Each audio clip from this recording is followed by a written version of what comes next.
Senator McCaskill is next. Thank you, Mr. Chairman. I just want to make sure that we're crystal clear about a couple of things here. First, are gay and lesbian Americans currently serving in our military? Yes. And in fact, isn't the foundation of the current policy that we welcome their service? That may be true. Yes. Are you aware of any morale issues or disciplinary problems surrounding the current service of gay and lesbian Americans as members of our military? Certainly not broadly.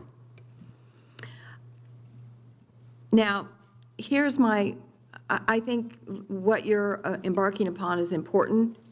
I think it is welcome, but here's my problem. We now have established that we have gay and lesbian Americans serving in the military, that they are not broadly causing any kind of disciplinary or morale problems, that we welcome their service. So the issue isn't whether or not gay and lesbian Americans are serving in the military, it's whether or not we talk about it. So how are you going to get their input in this survey? Oh, I mean, my take on that is, well, hang on a second.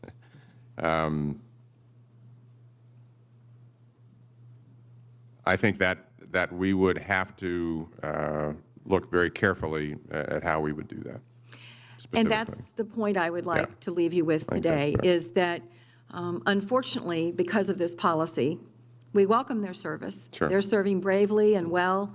We don't have any kind of issues with morale and cohesiveness surrounding their service, but yet when it comes time to evaluate their service, they're not allowed to talk about it, and so you have a real challenge in getting perhaps maybe some of the most important input you may need as you consider this policy, and I'll be anxiously awaiting how you figure that one out.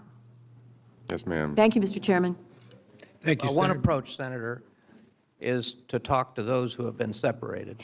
And I think that's terrific. I think the ones who have been separated are a great place that you can get good information, but I don't know that you're going to be able to get at those that are currently serving because obviously they're not going to be able to step forward and talk about it. So, but I agree, Secretary Gates, that's a great place because so many of them voluntarily separated because of issues of integrity. Thank you. Thank you, Senator McCaskill. Senator Reed. Oh, thank you very much, Mr. Chairman. Mr. Secretary, I want to follow up on the point that Senator Collins made. It's my understanding that both Canada and the United Kingdom have allowed gays and lesbians to serve openly, in the case of Canada since the early 90s and Great Britain since at least the early 2000s. They are fighting side by side with us today in Afghanistan. And in fact, I would think that we would like to see more of their regiments and brigades there. Does that, I think, suggest, as Mullen mentioned before, that their combat effectiveness has not been impaired, and we've had the opportunity to work with them, you know, in joint operations? And does that add credibility, evidence, or weight to the discussions that you're undertaking?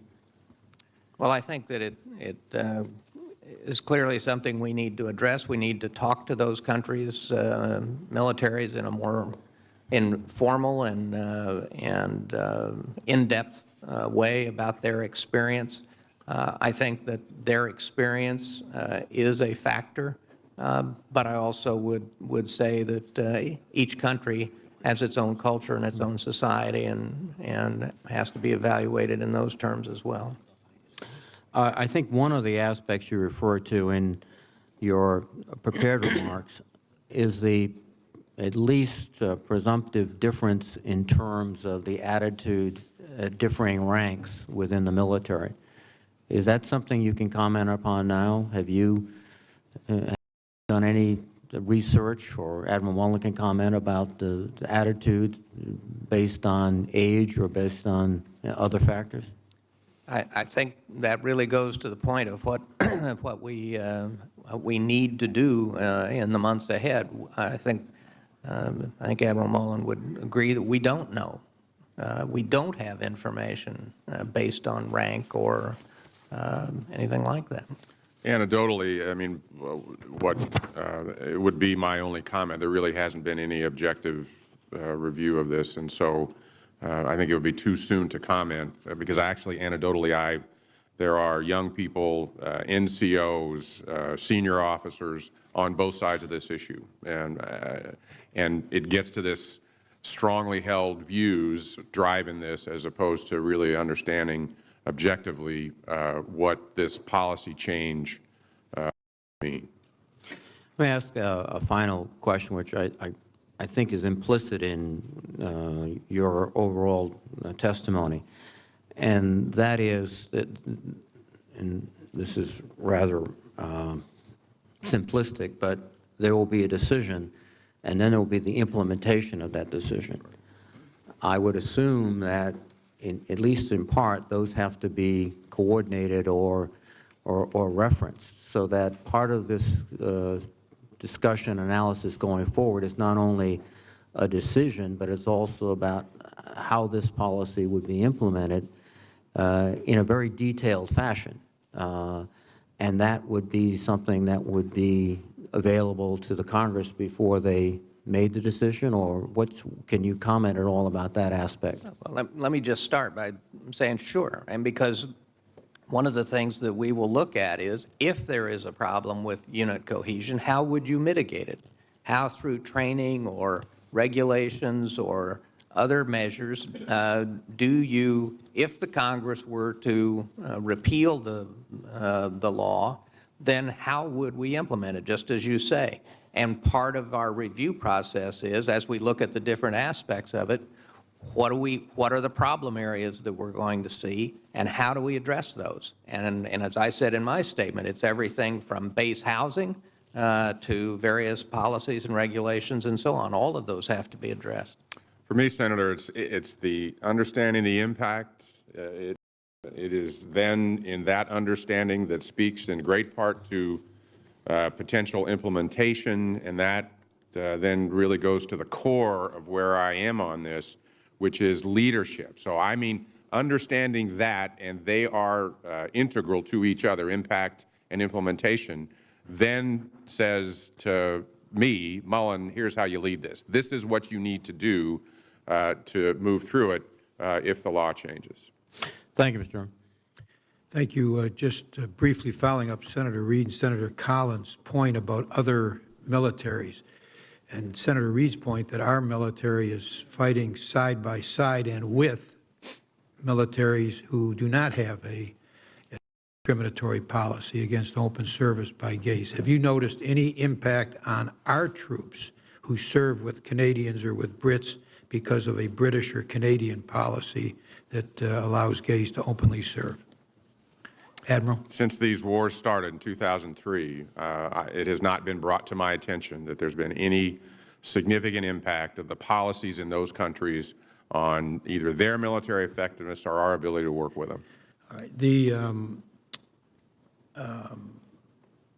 I have to make one comment on a suggestion that somehow or other, Admiral, you were simply following orders here of your commander-in-chief who's made a decision in your testimony this morning.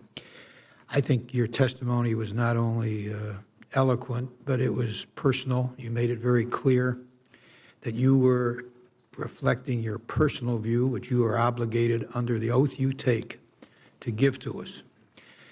We thank you for that, and I thank you not just because it happens that I agree with what you said, but more importantly, because you were required to give us a personal view, and it was clear to me, and I think clear to most of us, that this was a view that you hold in your conscience and not giving to us because you were directed to by anybody, including the commander-in-chief. This statement of yours, in my judgment, was a profile in leadership this morning. It's going to take a great deal of leadership to have this change made. I hope it is. The sooner the better, as far as I'm concerned, but with the kind of leadership that you've shown this morning, I think it's very doable, hopefully in a short period of time. One other comment, and that has to do with what can be done in the interim. You're going to be looking at that without legislative change. Secretary, it's my understanding that when service members are discharged under the Don't Ask, Don't Tell policy with an honorable discharge, The DOD policy now is that they only receive half of their separation pay, which is authorized by statute. You're authorized to either give half or full pay. Would you take a look at that as something we can do in the interim here to indicate a greater sense of fairness about this issue?